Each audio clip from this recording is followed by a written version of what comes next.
Well, James Bradberry dropped a cryptic post yesterday hinting at a possible departure from the Eagles, but a newly signed DB coach could be the key to save his career in Philadelphia. Also, multiple Denver Pro Bowlers have raved about Vic Fangio, creating some interesting trade speculation. Plus, we had 2 new hints about Jason Kelce returning from both Jason himself and his brother Travis. And the Birds open week 1 in Brazil. Hear why I'm not that thrilled. I'm Thomas Mott. This is the Thomas Mott Show.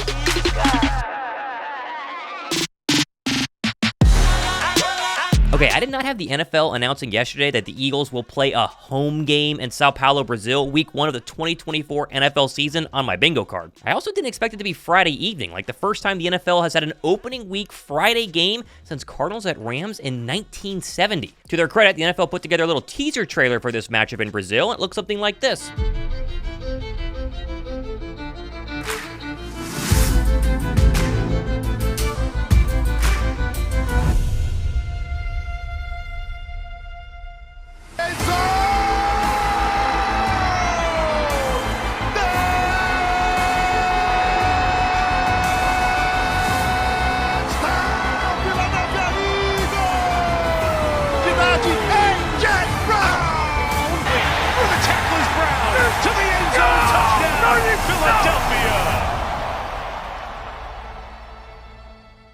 Now, on one hand, this is pretty cool. Like, the NFL has had a ton of success with their European games. They sell out in a matter of seconds. So expanding to South America was always hinted. It was always inevitable. And giving us a heads up a couple of months in advance gives everyone time to learn how to say fly, Eagles fly in Portuguese. It is interesting, though, that the game will be played at the Corinthians Stadium in Sao Paulo. It's a Brazilian soccer stadium. It only houses 49,205 seats. Makes you wonder if tickets are going to be a little bit hard to get. Now, my only problem with this is the fact that it takes away a home game from Philadelphia. Now, cool, week 1, you go to Brazil. I'm sure the atmosphere is going to be very exciting. The whole entire aura of it all is going to be great. But I never want to take home games away from Lincoln Financial Field. I think it's one of the best home field advantages in Philadelphia. And the fact that Philadelphia now loses one, essentially has 10 road games and 7 home games now, is a little bit disappointing to me. Although the plus is here that it's week 1, and so any sort of crazy travel violation is not going to be a big deal for the Eagles. Plus, they get a little mini bye as well, playing on a Friday. All in all, it's kind of a fair trade-off, but still a little bit disappointing. What do you guys think? Anyone in my comment section actually considering going to this game? Let me know down below in the comments. Now, I know we don't really care about the Super Bowl because Philadelphia is obviously not in it this week, but last night was media night at the Death Star, and if you're wondering what kind of questions people were being asked, well, here's a little taste. And it's late in the 4th quarter. Are you prepared to disappoint Taylor Swift? Yes. Oh man, goodness gracious, kill me. I'm so sick and tired of all that nonsense talk and all the dumb questions that come from media night. Although, it does make me want to channel my inner Alshon Jeffrey and take me back to whenever this viral clip happened. Honestly, I think this shit is terrible doing all this. I think that we could have stayed in Philly and come on Friday or Saturday. Then you wouldn't get to see Timberlake and all the other celebrities here. It's part of the experience, right? He a normal person now. He bleed just like I bleed. He go through feelings just like I. So, I mean, he's a celebrity to you. I mean, hats off to him. I listen to his music. I mean, he a great guy. I mean, great artist. But I'm here to play football. I care less about all that other shit. Can we get 1,500 likes for Alshon Jeffrey? We don't talk about him enough as being one of the great Eagle wide receivers in Philly history. One of the few to actually win a Super Bowl, and he was the #1 wide receiver on that 2017 team. I miss you, Alshon. Best of luck in whatever you're pursuing, but you were great in Philadelphia, and I don't think you get the respect that you really deserve. Now, if there was one good question that came from last night, it was this reporter asking Travis Kelce if his brother Jason is going to come back in 2024. You think Jason plays in that Brazil game? I think so. I don't know. I'm not a betting man, but I think he's got some football left. What are the odds? What are the odds? Yeah. I don't even know. I'm going to leave that up to him. Now, you pair that with a viral clip of a fan of the Pro Bowl asking Jason Kelce if he's also coming back. Please don't retire. For the love of football, please don't.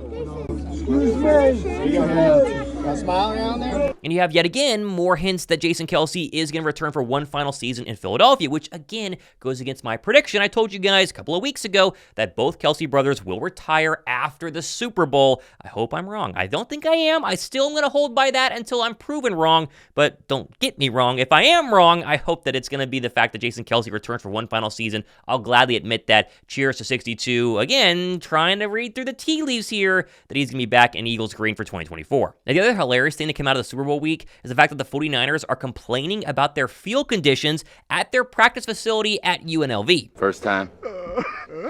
Meanwhile, the Chiefs are the home team, so they naturally get to practice at the better facility, which is the Raiders' $75 million brand new Las Vegas campus. Man, that looks really, really nice. It is kind of weird, though. Where have I heard about a team facing the Chiefs in a Super Bowl complaining about field conditions? I just can't quite put my finger on it. Anyway, those field conditions remind me of last year's Super Bowl and the fact that James Bradberry's holding call basically cost the Eagles the game and then resulted in him launching what was probably his worst campaign ever during the 2023 season. Gosh, he was awful. Now, this has left many of us wondering if he's going to be gone in 2024, and Bradberry might be agreeing with all of us after he dropped this cryptic post on his Instagram yesterday and what appears to be him in his Eagles jersey leaving the field with his head down. And while I hope that this means that he's going to be gone and that somehow Philadelphia can find a way to get him out of the Eagles uniform, it's going to be very, very difficult, as we've mentioned many, many times. His dead cap hit is like $17 million.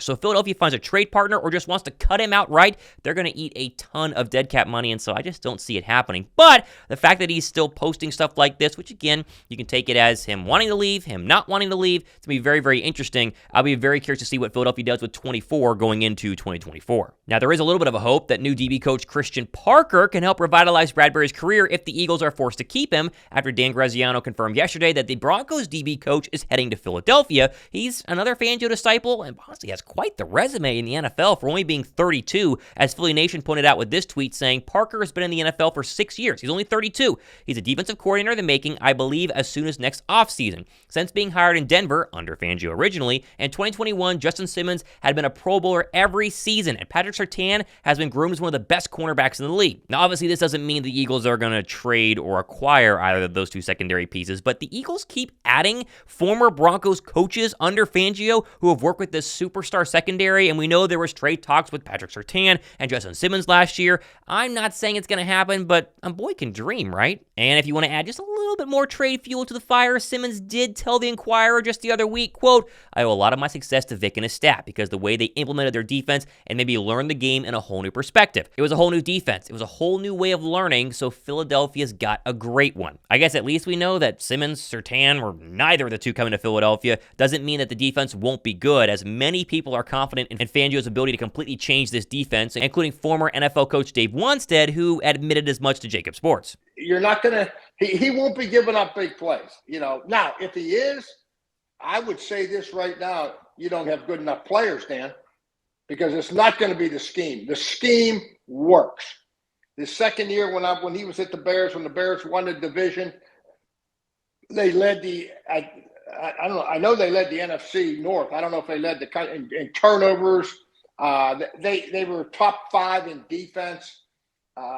So he knows what he's doing. Give me a like down below if you'd be interested. Not saying you're going to pull the trigger, but interested in at least calling Denver and seeing what's the price for PS2? What's the price for Justin Simmons? Either of them would be fantastic in Philadelphia. Again, very unlikely. We're not going to start creating some false rumors that the Eagles are going to for sure do it. We talked about in the past how they at least called about Patrick Surtain during the trade deadline. Would Denver be interested in acquiring more draft picks in case they want to trade up from 12 to go get a quarterback? Who knows? You guys tell me. We got plenty more stuff happening the next couple of days and weeks. Shout out to everybody who subscribed to my second channel that I launched yesterday called Your Daily Football, where I talk about everything but the birds in the National Football League. I wanted 2 channels. This one stays the same great content, same amount of videos. This is my baby. This is still channel 1, but a couple times a week I'm going to have videos posted in the same format, just talking about the rest of the NFL news. If you've not subbed to that channel yet, go down below, first comment in the description box, watch the first show that we dropped, and also hit that red subscribe button. I would greatly appreciate it. I'm Thomas Mott, hanging out on a Tuesday. This has been The Thomas Mott Show.